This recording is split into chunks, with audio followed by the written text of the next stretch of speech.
क्योंकि बहू झूठ नहीं बोलती। सुधा और राकेश के 3 बेटे थे। शादी के बाद तीनों माँ बाप से दूर रहते और सिर्फ त्योहारों में आते। माँ जी, पिताजी, अगली बार आप लोग हमारे घर आइएगा। अरे नहीं बहू, सब यही आ जाते हैं तो घर खिला खिला लगता है। हाँ बहू, तू हमेशा बुलाती है तो जरूर आएंगे तेरे पास भी। हाँ हाँ, दीदी का घर बड़ा जो है, सब कुछ अपनी शादी के बाद दीदी को ही तो दे दिया था। हमें भी दिया होता तो हम भी बड़ा घर लेते। क्यों सुनील? अरे नहीं, पापा ने सबको एक बराबर ही दिया है। छोटी बहू, क्या चाहिए तुम्हें, बोलो। वो आपके सोने की चेन वाली घड़ी है ना, वो अगर आप मुझे, तभी वहाँ मजली बहू भी आ जाती है। और मुझे ना आपका मंगलसूत्र कितना लंबा, सुंदर और भारी भी है। अरे हाँ हाँ, तुम दोनों को ही दूंगी बहू, चिंता ना करो। चलो अब खाना लगाओ, खाना खाया जाए। सभी मिलकर खाना खाते हैं कि पड़ोसन आ जाती है। अरे सुधा बहन, थोड़ी चीनी तो देना, घर में शक्कर नहीं है और मेहमान सर पर बैठे हैं। अरे छोटी बहू, चाची को शक्कर तो दे दो। अरे मछली दीदी, आप दे दीजिए ना, मैं यहाँ कम आती हूँ तो मुझे पता ही नहीं है कि सासू माँ सारी चीजें कहाँ रखती है। और तुम मैं कौन सा यहाँ रोज शक्कर फाँकने के लिए आती हूँ, मुझे भी नहीं है पता। तभी बड़ी बहू हाथ में चीनी की कटोरी लेकर आती है। चाची, शक्कर। आप लोगों का बड़ा सहारा है माँ जी और पिताजी को, वरना हम लोग तो यहाँ रहते ही नहीं। आप जैसे पड़ोसी हैं तो हम निश्चिंत है। और जीती रहे बहू, आप तो ये घर पड़ोस कम परिवार ज्यादा लगता है। सुधा अपनी बड़ी बहू को देखकर बहुत खुश रहा करती थी। वो उससे अक्सर घंटों बात भी किया करती, लेकिन दोनों दूसरी बहुओं का भी वो समझती थी कि शायद छोटी है, वक्त आने पर संभल जाएंगी। समय आ जाता है जब सभी को वापस जाना होता है। माँ जी, हम लोगों की फ्लाइट पहले है, हमें इजाजत दे। वो सास के गले लगकर चली जाती है। थोड़ी देर बाद छोटी बहू कहती है, माँ जी, मैं ना ये सोफे के कवर और चादरें ले जा रही हूँ, यहाँ तो ऐसी ही पड़ी रहेंगी। हाँ हाँ बहू, ले जा, और कुछ चाहिए तो बोल। और तो चाहिए बहुत कुछ, पर चलिए कोई बात नहीं, अगली बार ले जाऊंगी मैं।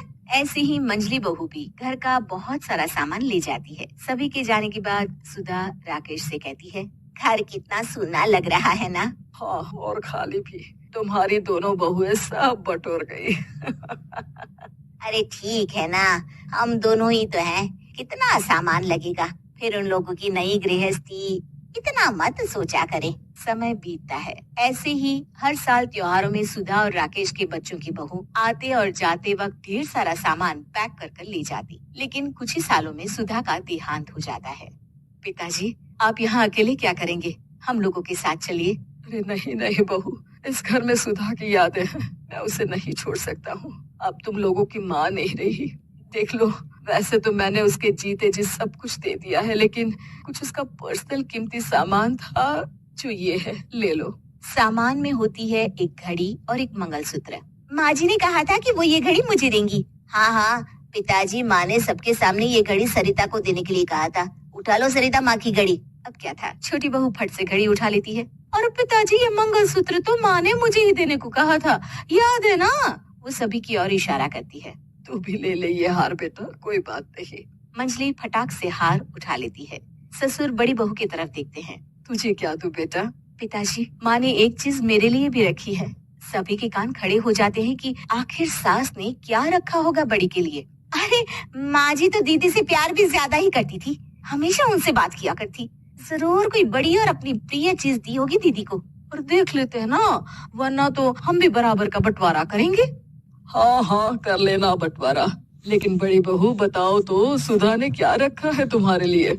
अभी तो हम लोग यही हैं पापा जी, जब जाने लगेंगे तो बता दूंगी।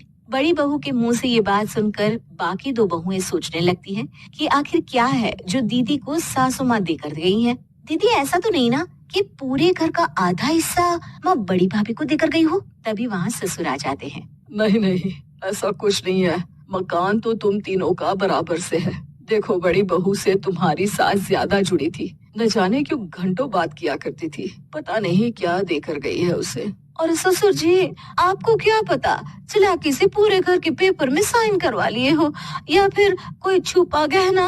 आखिर मकान पूरा तो आपने सासू माँ के नाम ही कर रखा था ना। अब घर में ये सस्पेंस बन जाता है कि आखिर बड़ी बहू क्या लेकर जाएगी। फिर वो दिन भी आ जाता है जब बड़ी बहू के जाने का समय हो जाता है। बेटा, परसों तुम चली जाओगी, बताया नहीं, माँ ने तुम्हें क्या दिया?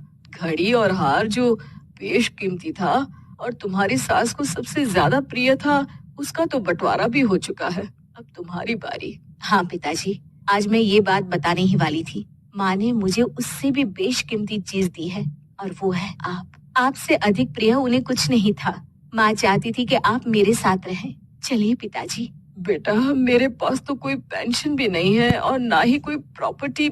लेकिन आपके पास संस्कार है पिताजी, जो मेरे बच्चे आपसे लेंगे। तो आपको ले जाने पर स्वार्थ ही है मेरा। चलिए ना पापा। सभी के सामने पिताजी बड़ी बहू और बेटे के साथ उनके घर चले जाते हैं।